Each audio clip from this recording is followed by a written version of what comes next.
আল্লাহ রাব্বুল আলামিন পবিত্র কোরআনের মধ্যে বলেন, وَإِذْ أَخَذْنَا مِيثَاقَ بَنِي إِسْرَائِيلَ لَا تَعْبُدُونَ إِلَّا اللَّهَ وَبِالْوَالِدَيْنِ إِحْسَانًا। বলে আল্লাহু আকবার। আল্লাহ রাব্বুল আলামিন বলেন, বান্দা, মিসাক বানি ইসরাঈল লা তা'বুদুনা ইল্লাল্লাহ, আমি আল্লাহ ছাড়া কারো ইবাদত বন্দেগী করবে না। আর আমি আল্লাহ তাআলার ইবাদত বন্দেগী করার পরে আল্লাহ তাআলা বলেন, বান্দারে আমি তোমাকে নির্দেশ দিলাম ওয়াবিল ওয়ালিদাইনি ইহসানা, আমি আল্লাহর হুকুম আদায় করার পরে তুমি তোমার মা আর বাবার খেদমত করো। বলি সুবহানাল্লাহ। তো এই জন্য আল্লাহ তাআলা তার হকের পরে, তার আদেশের পরে, হুকুম পালন করার পরেই আমাদেরকে বলতেছেন তোমার মা আর বাবার খেদমত করো, মা আর বাবার খেদমত করো। আমরা যদি মা আর বাবার খেদমত না করি তাহলে যত আমলই করি না কেন এই আমল দিয়ে আমরা জান্নাতে যেতে পারবো না, জান্নাতে যেতে পারবো না। এই জন্য ভাইয়ের আমার, আল্লাহ তাআলা পবিত্র কোরআনের অনেক জায়গায় মা আর বাবার খেদমতের কথা বলতেছেন, মার খেদমতের কথা বলতেছেন, বাবার খেদমতের কথা বলতেছেন আল্লাহর হুকুমের পর পর। আল্লাহ রাব্বুল আলামিন আরেক জায়গায় বলেন, ওয়া'বুদুল্লাহা ওয়া লা তুশরিকু বিহি শাইআও ওয়া বিল ওয়ালিদাইনি ইহসানা। আল্লাহ রাব্বুল আলামিন বলেন, বান্দানে ওয়া'বুদুল্লাহ ওয়া লা তুশরিকু বিহি শাইআও, ও বান্দা তুমি আমি আল্লাহর ইবাদত বন্দেগী করবা আর আমি আল্লাহর সাথে কাউকে শরীক সাব্যস্ত করবা না, ঠিক কিনা? আল্লাহর সাথে শিরিক সাব্যস্ত করা যাবে না, আল্লাহর সাথে কাউকে অংশীদার স্থাপন করা যাবে না। একমাত্র ইবাদত আর বন্দেগী করতে হবে কার? চিল্লায় বলি, ইবাদত করতে হবে কার? নামাজ পড়বো কার জন্য? রোজা রাখবো কার জন্য? তাহলে ইবাদত করব কার জন্য? চিল্লাই বলি, কার জন্য করব ইবাদত? আল্লাহর জন্য। রমজান মাসে রোজা আসতেছে, কার জন্য রোজা আদায় করব? আল্লাহর জন্য। এখানে যে এসেছি কার জন্য এসেছি? আল্লাহর জন্য। দুনিয়ার কোন মানুষকে রাজি আর খুশি করার জন্য আসি নাই, ঠিক কিনা? এজন্য আল্লাহ রাব্বুল আলামিন বলেন, কুল ইন্না সলাতি ওয়া নুসুকি ওয়া মাহয়ায়া ওয়া মামাতি লিল্লাহি রাব্বিল আলামিন। বলে আল্লাহু আকবার। আল্লাহ রাব্বুল আলামিন বলেন, হে নবী আপনি বলুন, আমার নামাজ, আমার কুরবানি, আমার হায়াত, আমার মওত, আমার সব কিছু কার জন্য? একমাত্র আল্লাহর জন্য, ঠিক কিনা? মরবো তো আল্লাহর জন্য মরব। দুনিয়ায় বেঁচে থাকবো কার জন্য বেঁচে থাকবো? চিল্লায় বলি, কার জন্য বেঁচে থাকবো? আল্লাহর জন্য বেঁচে থাকবো। বাঁচা যদি হয় আল্লাহর জন্য, মরাও যদি হয় আল্লাহর জন্য, তাহলে ওই মুসলমানের জীবন সার্থক হবে, ঠিক কিনা? ভাইয়ের আমার, বলতেছিলাম আল্লাহ রাব্বুল আলামিন বলেন, ওয়া'বুদুল্লাহা ওয়া লা তুশরিকু বিহি শাইআও ওয়া বিল ওয়ালিদাইনি ইহসানা। আল্লাহ রাব্বুল আলামিন এই জায়গাতে বললেন, ওয়া'বুদুল্লাহ, তুমি আমরা বান্দারে আমার ইবাদত বন্দেগী করো, আর আমার ইবাদত বন্দেগী করার পরে তুমি তোমার মা আর বাবার খেদমত করো। আর কারো খেদমতের কথা বললেন না, মা আর বাবার সেবার কথা বললেন। বলি সুবহানাল্লাহ। মা আর বাবা, মা আর বাবা। বান্দা তুমি যদি মুক্তি পেতে চাও তাহলে অবশ্যই তোমাকে মা আর বাবার খেদমত করতেই হবে। আজকে এই আলোচনা করলে অনেকেই বলে, হুজুর এই আলোচনা করিয়েন না, অন্য আলোচনা করেন, ঠিক কিনা? আমি বলতে চাই, যুবক, তুমি যখন মা হবা আর বাবা হবা সেদিন বুঝবা মায়ের কি সম্মান আর মায়ের কি সম্মান, ঠিক কিনা? এজন্য ভাইয়ের আমার, আল্লাহ রাব্বুল আলামিন তার হাবিবকে বললেন, ও আমার হাবিব, আপনি মানুষদেরকে শুনিয়ে দিন। আল্লাহর নবী কি শোনাবেন? নবীজি ডাকলেন, ও আমার সাহাবীরা রে, তোমরা শুনে রাখো। আল্লাহ তাআলা আল্লাহর নবীকে বললেন, ও আমার নবী, আপনার সাহাবীদেরকে আপনি পৃথিবীর মানুষদেরকে শুনিয়ে দেন। আল্লাহর নবী কি শোনাবেন? ওই কুরআনুল কারীমের সূরাতুল আনআমের মধ্যে আল্লাহ রাব্বুল আলামিন বলেন, কুল তাআলাউ আতলু মা হাররামা রাব্বুকুম আলাইকুম আল্লা তুশরিকু বিহি শাইআও ওয়া বিল ওয়ালিদাইনি ইহসানা। বলি আল্লাহু আকবার। আল্লাহর নবী বললেন, ও পৃথিবীর মানুষেরা শুনে রাখো, আল্লাহ রাব্বুল আলামিন তোমাদেরকে শোনাতে বলেছেন, কুল তাআলাউ আতলু মা হাররামা রাব্বুকুম, তোমাদের রব আল্লাহ তোমাদের উপর হারাম করে দিয়েছেন আল্লাহ তা'বুদু, তোমাদের উপর হারাম করে দিয়েছেন, কুল তাআলাউ আতলু মা হাররামা রাব্বুকুম আলাইকুম আল্লাহ তুশরিকু বিহি শাইআও, আল্লাহ তাআলা তোমাদের উপর হারাম করে দিয়েছেন তোমরা তার ইবাদত বন্দেগী করবা, আর কারো ইবাদত বন্দেগী করবা না। আল্লাহর সাথে শিরিক করা আল্লাহ তোমাদের উপর হারাম করে দিয়েছেন। বলি সুবহানাল্লাহ। এরপরে আল্লাহ রাব্বুল আলামিন বলেন, লা তুশরিকু বিহি শাইআ, আল্লাহর সাথে কাউকে শিরিক সাব্যস্ত করা যাবে না। এরপর পরে বলেন, ওয়া বিল ওয়ালিদাইনি ইহসানা, যেইভাবে আল্লাহর অবাধ্য হওয়া যাবে না, আল্লাহর সাথে শিরিক করা যাবে না।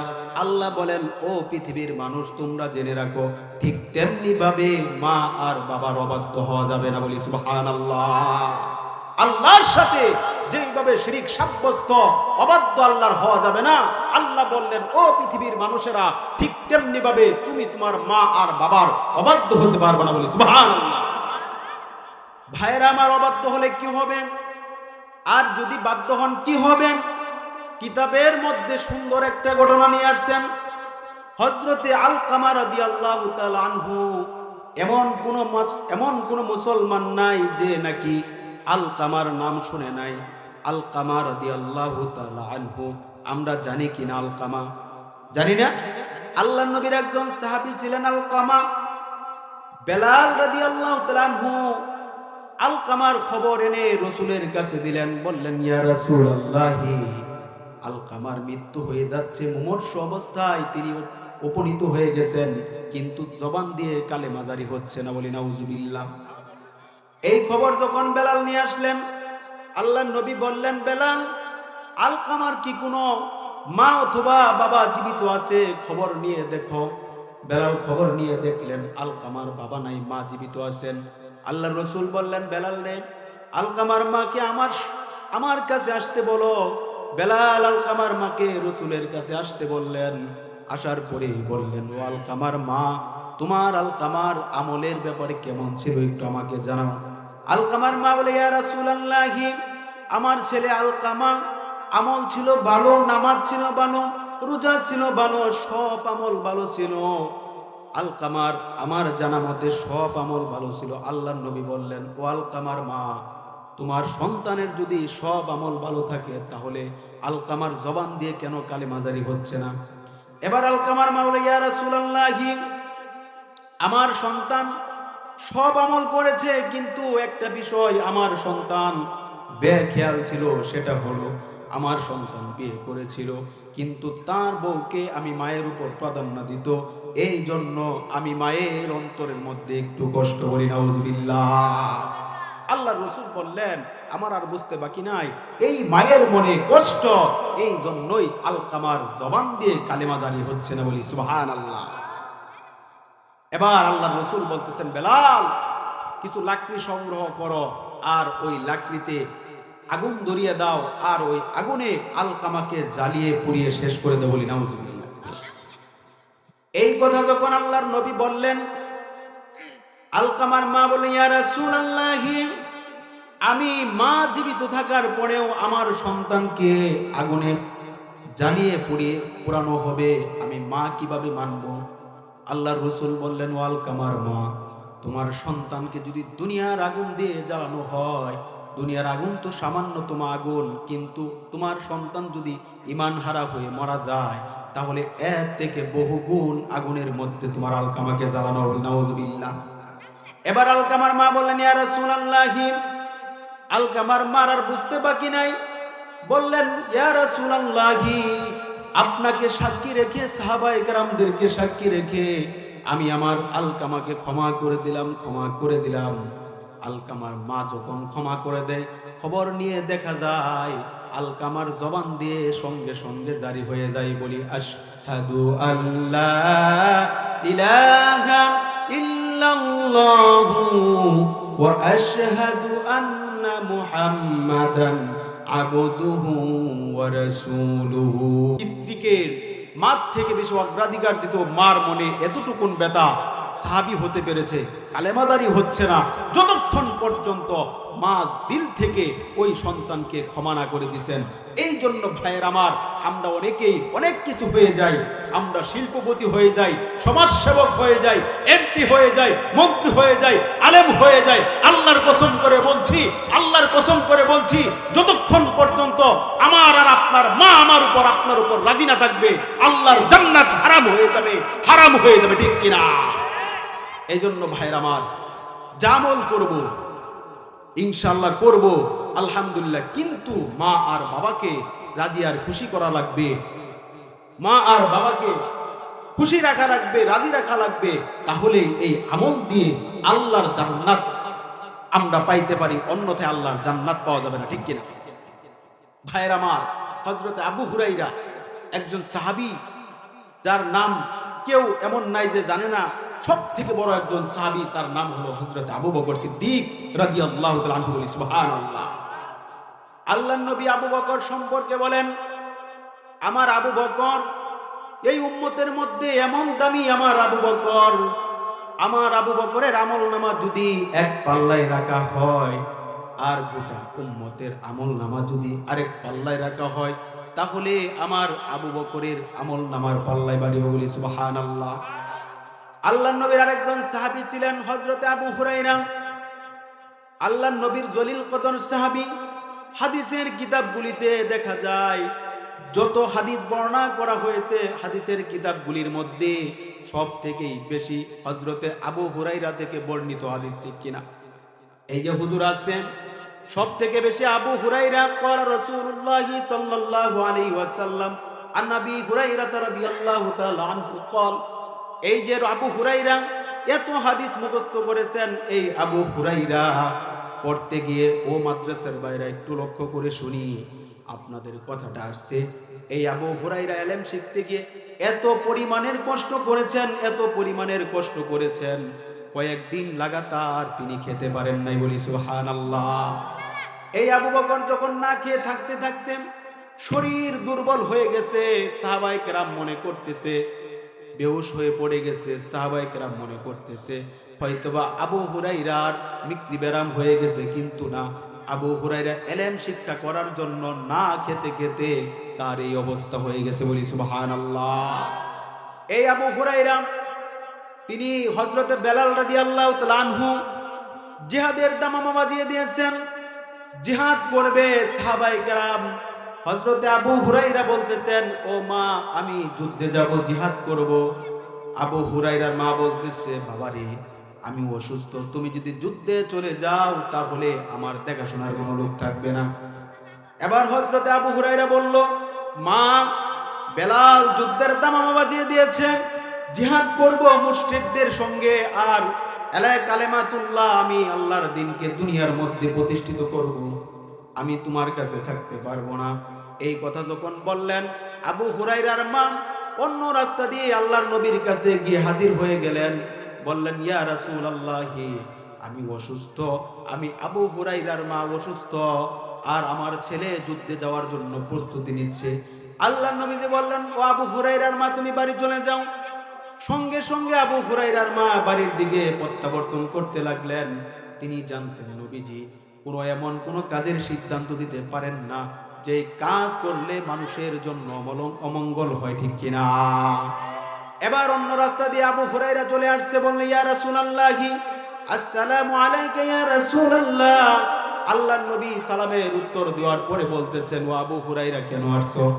আবু হুরায়রা বলে, ইয়া রাসূলুল্লাহ, বেলাল জিহাদের দামামা বাজিয়ে দিয়েছে, যুদ্ধে যাওয়ার জন্য আমি আবু হুরায়রা চলে আসছি। আল্লাহর নবী বললেন, ও আমার ভাইয়েরা, লক্ষ্য করে শুনুন।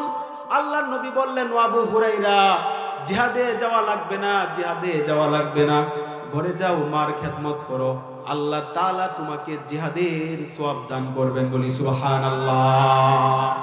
আবু হুরায়রাকে বলতেছেন, তুমি বাড়ি ফিরে যাও, তোমার মার সেবা করো, শুশ্রূষা করো, যত্ন করো, আল্লাহ তাআলা তোমাকে সেখানেই তোমার ঘরে মা আর বাবার খেদমত করার কারণে জিহাদের সওয়াব দিবেন বলি সুবহানাল্লাহ। আর আজকে আমরা মা আর বাবার খেদমত করতে চাই না, ঠিক কিনা? করতে চাই না। আরেকজন সাহাবী আসছে, আল্লাহর রাসূলকে বলে, ইয়া রাসূলুল্লাহ আনা উজাহিদু, আমি জিহাদ করতে চাই। আল্লাহর নবী বললেন, আলাকা আবওয়ান, তোমার মা আর বাবা কি বেঁচে আছেন? আল্লাহর নবীর উত্তরে ওই সাহাবী বললেন, হ্যাঁ আমার মা বাবা বেঁচে আছেন। আল্লাহর নবী বললেন, ফাবিহিমা ফাজাহিদ, তুমি যাও তাদের খেদমত করো, আল্লাহ তাআলা তোমাকে ঘরেই তোমার মা আর বাবার খেদমতের করার কারণে জিহাদের সওয়াব দিবেন। বলি আল্লাহু আকবার। ভাইয়ের আমার, আজকে আমরা যেই মার পায়ে মার খেদমত করলে, বাবার খেদমত করলে জান্নাত ওয়াজিব হয়ে যায়, সেই মা আর বাবাকে আমরা দূরে ঠেলে দেই, ঠিক কিনা? সেই মা আর বাবাকে আমরা দেখতে পারি না। আজকে আল্লাহ তাআলা, আল্লাহর রাসূল তার হুকুমের পরে, আল্লাহর হুকুমের পরে, রাসূলের হুকুমের পরে আল্লাহ তাআলা যার হুকুম দিলেন সেটা হলো মা আর বাবার খেদমত করা। বলি সুবহানাল্লাহ। শুধু তাই নয় ভাইয়েরা আমার, আল্লাহ রাব্বুল আলামিন সূরা বনী ইসরাঈলের মধ্যে বলেন, وَقَضَى رَبُّكَ أَلَّا تَعْبُدُوا إِلَّا إِيَّاهُ وَبِالْوَالِدَيْنِ إِحْسَانًا। আল্লাহ তাআলা এখানে বললেন, তোমার প্রভু নির্দেশ দিচ্ছেন, وَقَضَى رَبُّكَ أَلَّا تَعْبُدُوا ইল্লা ইয়াহু, তোমার রব ছাড়া, তোমার প্রভু ছাড়া কারো ইবাদত বندگی করতে পারবে না। এরপরে আল্লাহ তাআলা বললেন, ওয়াবিল ওয়ালিদাইনি ইহসানা। বলি আল্লাহু আকবার। আল্লাহ তাআলা বললেন, বান্দারে আমি আল্লাহর ইবাদত বندگی করবে, এরপরে তুমি তোমার মা আর বাবার খেদমত করবে, সেবা শুশ্রূষা করবে, তাহলে আমি আল্লাহ তোমার উপর রাজি আর খুশি হয়ে যাব। এরপরে আল্লাহ রাব্বুল আলামিন বলেন, ইম্মা ইয়াবলুগান্না ইনদাকাল কিবরা আহাদুহুমা আও কিলাহুমা ফালা তাকুল লাহুমা উফফিন ওয়ালা তানহারহুমা। আল্লাহ রাব্বুল আলামিন এরপরে বলতেছেন, বান্দারে ফালা তাকুল লাহুমা ইম্মা ইয়াবলুগান্না ইনদাকাল কিবরা আহাদুহুমা আও কিলাহুমা। ও বান্দা, তোমার জীবদ্দশায় তোমার মা অথবা বাবা অথবা উভয়ই যখন তোমার জীবদ্দশা বার্ধক্যে উপনীত হয়ে যাবে, যখনই বার্ধক্যে উপনীত হয়ে যাবে, ফালা তাকুল লাহুমা উফফিউ, তাদের আচার আচরণে, তাদের কাজের কারণে বান্দারে আমি আল্লাহ তোমাকে নির্দেশ দিলাম, ফালা তাকুল লাহুমা উফফিউ, তাদের কার্যক্রমের কারণে বান্দা তুমি উফ শব্দটুকুনো করবে না। বলি সুবহানাল্লাহ। উফ শব্দটুকুনো করতে পারবে না। হাদিসের ভাষায়, কোরআনের তাফসীরের মধ্যে লেখেন, উনকো উফ বি মাক্কাহ, তাদেরকে উফ শব্দটুকুনো করা যাবে না। তাহলে ভাইয়েরা আমার, আল্লাহ রাব্বুল আলামিন যেখানে উফ শব্দ করতে বললেন না, আজকে দেখা যায় এমন কিছু মানুষ আছে আমাদের সমাজেই থাকে যারা নাকি মার কথা শুনে শুধু উফ করেন নাই, এমনকি মাকে চোখ রাঙায়, মাকে দমক দেয়, বাবাকে দমক দেয়, এমন দমক দিয়ে শুধু ক্ষান্ত থাকে না। এমনও সমাজের মধ্যে লোক পাওয়া যায় যারা নাকি মা আর বাবার উপর হাত ওঠাতে দ্বিধাবোধ করে না, ঠিক কিনা? মার উপরে হাত তুলে, বাবার উপরে হাত তুলে, কার কথায়? স্ত্রীর কথা শুনে। বলি নাউজুবিল্লাহ। ও যুবক, তুমি কার উপর হাত তুলতেছো? কার সাথে তুমি চোখ রাঙিয়ে কথা বলতেছো? আল্লাহ বলেন, বান্দা আমি তোমাকে দুনিয়া নিয়েই আসছি এই দুইজনের মাধ্যমে, তোমার মা আর বাবার মাধ্যমে। আজকে তুমি তাদের সাথেই চোখ রাঙাও, আমি খবরদার সব করতে পারবা। মা আর বাবা যদি রাজি আর খুশি না থাকে, আমি আল্লাহর জান্নাত তোমার জন্য হারাম হয়ে যাবে। বলে নাউজুবিল্লাহ। এই জন্য ভাইয়ের আমার, আল্লাহ তাআলা বলতেছেন যে ফালা তাকুল লাহুমা উফফিউ, তাদের কার্যক্রমে দেখবেন যখন মা আর বাবা বৃদ্ধ আর বৃদ্ধা হয়, তখন তার আবুল তাবুল অনেক সময় কথা বলে, ঠিক কিনা? সন্তানের কাছে বিভিন্ন রকমের বায়না করে, বাবা আমাকে এটা দাও, খেতে দাও, ভালো কিছু নিয়ে আসো। সন্তান অনেক সময় যারা আলহামদুলিল্লাহ ভালো, তারা তো মা আর বাবার কথা শুনে, কিন্তু যারা একটু মা আর বাবার কথা অবাধ্য সন্তান, তারা দমক মারে, অনেক সময় স্ত্রীর কথা শুনে হাতও ওঠায়। বলে নাউজুবিল্লাহ। হাদিসের মধ্যে বলে, দমক মারো, মা বাবাকে চোখ রাঙাও, খবরদার। দেখবেন আজকে আল্লাহ রাসূল বলতেছেন, যেখানে মা আর বাবার খেদমত করলেই তুমি জান্নাত পাবা, আল্লাহ তাআলা বলতেছেন মা আর বাবার খেদমত করলেই তুমি জান্নাত পাবা। এই জান্নাত যেন মুসলমান না পাইতে পারে, মা আর বাবার খেদমত যেন মুসলমান না করতে পারে, না করে যেন জাহান্নামী হতে পারে, এই জন্য বিদেশি কিছু এনজিও আমাদের দেশে মুসলমানের সেবার নামে, মুসলমান যেন মা আর বাবার খেদমত না করতে পারে সেজন্য সেবার নামে এই বাংলার 92% মুসলমানের দেশে সেবার নামে বৃদ্ধাশ্রম আবিষ্কার করেছে, ঠিক কিনা? ভাইয়ের আমার, এই বৃদ্ধাশ্রম যেদিন থেকে আবিষ্কার হয়েছে সেদিন থেকে 92% মুসলমানের দেশে যুবকরা মা আর বাবাকে অবাধ্য করে, এরকম ভাবে তাদের অবাধ্য হয়ে তাদের সাথে বেয়াদবি করে জাহান্নাম ওয়াজিব করে নিচ্ছে, ঠিক কিনা? এই জন্য ভাইয়ের আমার, খবরদার, বৃদ্ধ হয়েছে মা আর বাবা, আল্লাহ রসুল বলতেছেন তাদের সেবা করো, আল্লাহ বলেন তাদের কথা শুনো, তাহলে আমার জান্নাত পাবে, বলি সুবহানাল্লাহ। একজন সাহাবী আল্লাহ নবীর কাছে এসে বলতেছেন, ইয়া রাসূলুল্লাহ, আমার মা আর বাবা আমার জন্য কেমন গুরুত্ব বহন করে? আল্লাহ রসুল বলেন, হুমা জান্নাতুকা ওয়া নারুকা, বলি আল্লাহু আকবার। আল্লাহ রসুল বলতেছেন তোমার মা আর বাবা, হুমা জান্নাতুকা, তোমার জন্য জান্নাত, আর তোমার মা আর বাবা তোমার জন্য জাহান্নামের কারণ হবে, নাউজুবিল্লাহ। কেন? তোমার মা আর বাবাকে যদি তুমি খুশি রাখতে পারো, তাদের খেদমত করে, তাদেরকে এরকম ভাবে কথা শুনে তুমি যদি খুশি রাখতে পারো, আল্লাহর জান্নাত তোমার জন্য ওয়াজিব হবে। আর যদি তাদের অবাধ্য থাকো, তারা যদি রাগান্বিত হয়, তোমার উপর বদদুয়া দেয়, মনক্ষুণ্ণ থাকে তোমার কারণে আচার ব্যবহারে, তাহলে আল্লাহর জাহান্নাম তোমার জন্য ওয়াজিব হয়ে যাবে, নাউজুবিল্লাহ। এই জন্য ভাইয়ের আমার, মা আর বাবার খেদমত করতে হবে। খেদমত করলেই আল্লাহ তাআলা বিভিন্ন লাইনে আমাকে আপনাকে এরকম ভাবে এগিয়ে নেবেন। একটা ঘটনা কিতাবের মধ্যে, আদাবুল মুফরাদ নামক কিতাবের মধ্যে এই ঘটনা নিয়ে আসছেন হযরতে জুরাইজ রাহমাতুল্লাহ আলাই। জুরাইজ হলো আল্লাহ রাসূল সাল্লাল্লাহু আলাইহি সাল্লাম বলতেছেন, এই পৃথিবীর বুকে দুইজন ব্যক্তি মাতৃকুলে কথা বলেছিলেন। বলি কয়জন ব্যক্তি? দুইজন ব্যক্তি মাতৃকুলে অর্থাৎ মায়ের কোলে কথা বলেছিলেন।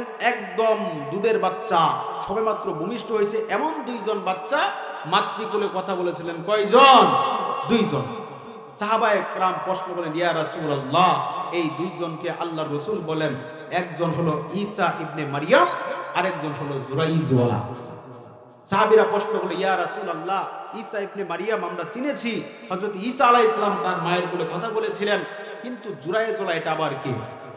আল্লাহর নবীজি বললেন, ও আমার সাহাবীরা, এই জুরাইজওয়ালা হলো এমন এক ব্যক্তি, তিনি নাকি এরকম ভাবে তিনি আল্লাহর দেনের মধ্যে থাকতেন, আল্লাহর দেনে সর্বদাই থাকতেন, এমন কি তিনি জীবনে কোনোদিন বিয়ে করেন নাই। নবীজি বললেন, ওই জুরাইজ আশ্রমের মধ্যে থাকতেন, তিনি একা একা জীবন যাপন করতেন, আর তার আশ্রমের মধ্যেই তিনি সব সময় কাটাইতেন। কিন্তু একদিন ঘটনাক্রমে তিনি যখন আল্লাহর দেনে তার আশ্রমের মধ্যে দেনরত অবস্থায় রয়েছেন, এমতো অবস্থায় তার মা তার দরবারে আসলো। আসার পরে বাবা জুরাইজ জুরাইজ করে ডাকতে লাগলো। নবীজি বললেন, এই ডাকার পরে জুরাইজ মনে মনে ভাবতে লাগলো, আমার মার ডাকে আমি সাড়া দিব না আমি আল্লাহর দেনেই থাকবো। এই ভাবতে ভাবতে তিনি আল্লাহর ধ্যানকে প্রাধান্য দিলেন। এবার তার মা যখন ডাকাডাকি করে জুরাইজের আশ্রম থেকে বিদায় নিলেন, কিতাবের মধ্যে লেখেন 3 বার ডেকেছেন অথবা 3 দিন এসেছেন তার দরবারে। এসে যখন তার সাড়া না পান, মা মনক্ষুণ্ণ হয়ে বললেন, আল্লাহ যেন তোকে পতিতা আর বেশ্যা মহিলার মুখ না দেখিয়ে তোর মৃত্যু দেয়, বলি নাউজুবিল্লাহ।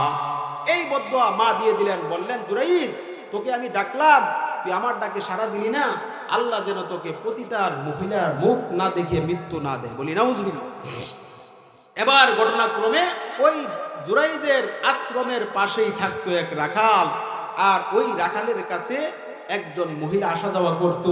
আর ওই মহিলা গর্ভবতী হইয়া বাদশার দরবারে গিয়ে হাজির হয়েছে। হাজির হয়ে বলতেছে, বাদশাহ, এই যে আমার কোলে যে নবজাতক সন্তান রয়েছে, এই সন্তানের আমি বাবার বিচার চাই, এর উত্তরাধিকারী আমি চাই। বলে, কার এই সন্তান? কার? বলতেছে, এই সন্তান হলো ওই দরবেশ জুরাইজের, বলি নাউজুবিল্লাহ। এবার বাদশাহ বলতেছে, কি আশ্চর্য বিষয়, জুরাইজ তো আমরা জানি সে একজন দরবেশ, তাকে আমরা, সে সাধু মানুষ, আল্লাহ ওয়ালা, তাকে আমরা সম্মান করি, আর জুরাইজের মতো ব্যক্তি কিভাবে এই কাজ করতে পারলো? বাদশা শোনার পরে তার রাগ বেড়ে গেল। সঙ্গে সঙ্গে তার মন্ত্রীদেরকে, উজিরদেরকে নির্দেশ দিল, যাও জুরাইদের আশ্রম ভেঙ্গে তাকে পাকড়াও করে আমার রাজ দরবার নিয়ে আস। এবার যখন জুরাইজ রহমাতুল্লাহ আলাইকে নিয়ে আসলেন, আসার পরে বাদশাহ বলতেছেন, জুরাইজ আপনি জানেন এই যে মহিলা উনি কি বলতেছে? জুরাইজ বলে, কি বলে? বলে তার কুলে যে সন্তানটা, সেই সন্তান নাকি আপনার ঐরসে হয়েছে, বেবিচারের মাধ্যমে হয়েছে। জুরাইজ বলে, আস্তাগফিরুল্লাহ, আমি তো এই সমস্ত কোনো কাজ করি নাই। এবার বাদশাহ বলতেছে না, সে বলতেছে। এবার জুরাইজ রহমাতুল্লাহ আলাই সঙ্গে সঙ্গে বলতেছেন, ওই মহিলাকে আমার সামনে নিয়ে আসা হোক, যে দাবি করতেছে তার সন্তান আমার ঐরস হয়েছে। আল্লাহর কি কুদরত! জুরাইজ রহমাতুল্লাহ আলাই ওই মহিলাকে ডাক দিলেন। ডাক দেওয়ার সঙ্গে সঙ্গে বললেন, ও মহিলা, ও মহিলার কোলে যে বাচ্চা, বলতেছে, ও বাচ্চা, তুমি সত্য করে বলো তোমার জন্মদাতা পিতাকে। বলার সঙ্গে সঙ্গে ওই শিশু বাচ্চা সঙ্গে সঙ্গে বলে ফেললো, আমার পিতা হলো একজন রাখাল। বলি সুবহানাল্লাহ। ভাইয়েরা আমার, দেখুন মা মনক্ষুণ্ণ হয়েছে। বাদশাহ ছিল, জুরাইজ ছিল দরবেশ।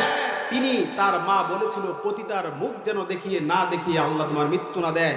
এবার বাদশাহ আশ্চর্য হয়ে গেছে, ক্লিয়ার হয়ে গেল এই জুরাইজ এই কাজ করে নাই। এবার তার মন্ত্রীরা বলতেছে, বাদশাহ আমরা যখন জুরাইজকে পাকড়াও করে নিয়ে আসতেছিলাম, তখন কিছু পতিতা মহিলা রাস্তার পাশে দাঁড়িয়েছিল, আর এই জুরাইজ আসার পথে তাদেরকে দেখে মৃদু হেসেছিল। তখন বাদশাহ বলল, আশ্চর্য ব্যাপার, বলতেছে, জুরাইজ তাহলে এটার ঘটনার কারণ কি? আপনি যখন আমার দরবারে আসতেছিলেন, আপনি নাকি মহিলাদেরকে, পতিতা মহিলাদেরকে দেখে মৃদু হেসেছিলেন। এবার জুরাইজ বলে, বাদশাহ এর কারণ একটাই, আমি আমার দেনে মগ্নে, আল্লাহর দেনে মগ্নে। আমি যখন ছিলাম আমার আশ্রমে, আমার মা আমার দরবারে এসেছিল, ডেকেছিল, আমি সাড়া দেই নাই। আমার মা মনক্ষুণ্ণ হয়ে বদদুয়া দিয়েছিল, আল্লাহ যেন তোমাকে পতিতার মুখ না দেখিয়ে মৃত্যু দেয়। এই জন্য আমি আপনার দরবারে যখন আসতেছিলাম, পতিতারকে দেখেছি, আমার তখন মরে পড়ে গেছে, আমার মার বদদুয়া সত্য হয়েছে, এই জন্য আমি মৃদু হেসেছি। বলি সুবহানাল্লাহ।